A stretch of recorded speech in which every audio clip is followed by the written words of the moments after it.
Bharat Ratna doctor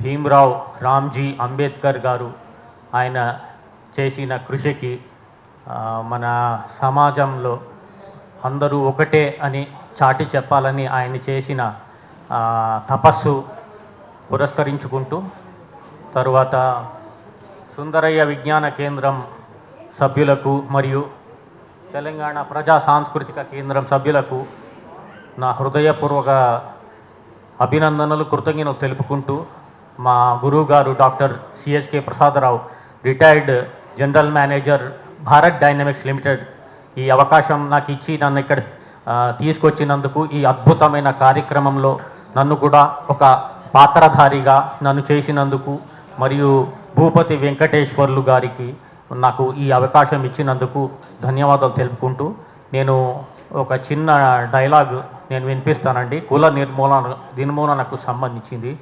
ఇది ఇప్పుడు మనం ఉంటున్నది కలియుగం అంటారు, ఇంతకుముందు ద్వాపర యుగం అంటారు. ద్వాపర యుగంలోనే ఉండింది అని కొందరు నమ్ముతారు. నేను ఆ డైలాగ్ మొదలు పెడుతున్నానండి. ఆ గాగు ఆచార్యదేవా, ఏమంటివి జాతి నెపమున సూత సుతునకు ఇందు అర్హత లేదందువా. ఎంత మాట. ఇది క్షాత్ర పరీక్షయే కానీ క్షత్రియ పరీక్ష కాకూడదు. ఇది కుల పరీక్ష ఎందువా.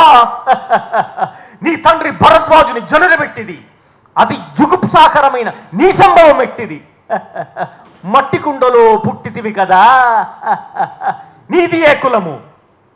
ఇంత ఏల అస్మత్ పితామహుడు కురుకుల వృద్ధుడైన ఈ శాంతనుడు శివసముద్రుల భార్య అయిన గంగా గర్భమున జనించలేదా. ఇదే కులము. నాతోనే చెప్పింతువేమయ్యా.